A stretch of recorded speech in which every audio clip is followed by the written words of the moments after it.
นุក្នុងសប្តាហ៍ទី10របស់បាទក្លឹបបាល់ទាត់វិសាខាជាម្ចាស់ផ្ទះបើទ្វារកីឡដ្ឋានវិសាខារបស់ខ្លួនទទួលក្រុមភ្ញៀវចិត្តខាងបាទគឺ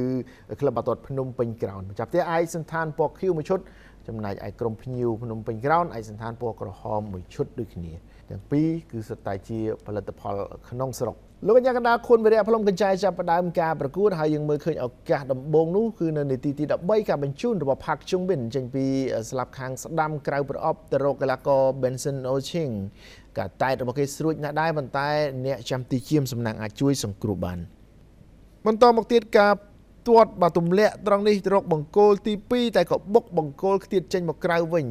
បាទក៏ដូចជាការប៉ុនប៉ងរបស់កីឡាករកូរ៉េខាងត្បូង Park Chung Bin Makelo ចូលក្នុងបញ្ចុះនាទីទី28ក៏ទាត់ពីក្រៅប្រអប់រកមុំតូចពួកគាត់ថាបានបញ្ឆោតបាទសូឡាឲ្យទៅមុំធំហើយវគ្គទី1មិនមានអ្វីច្រើនឲ្យប្រិមិត្តទស្សនាទេគឺបានត្រឹមតែប៉ុណ្នេះហើយក្រុមទាំងពីរស្មើគ្នា0-0អញ្ញាកណ្ដាលខួនវិរៈផ្លុំកញ្ចែចាប់ផ្ដើមវគ្គទី2មានការប្រែប្រួលមួយចំនួនហើយត្រង់នេះ Maxim Priyaden ក៏ចាប់ផ្ដើមទាត់ពីក្រៅប្រអប់ផងដែរការរុញទៅឲ្យ Maxim ឲ្យបែរទាត់ត្រង់នេះគឺពិតជាល្អដោយ Moses Dyer តែមិនយូរប៉ុន្មាននៅនាទីទី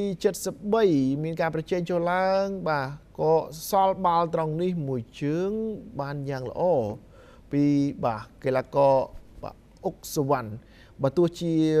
បាទបែកគ្នាជាច្រើនឆ្នាំមកហើយក្តីប៉ុន្តែអុកសវណ្ណនៅតែបង្ហាញការគោរពរបស់ខ្លួនបាទដោយបាទលើកដៃទាំងពីរឡើងទៅលើជាសញ្ញាថាមិនអបអរសាទរទល់នឹងអតីតក្លឹបរបស់ខ្លួននោះទេគ្រាប់បាល់តាមស្មើដោយខ្សែការពារស្លាប់ខាងស្ដាំអុកសវណ្ណ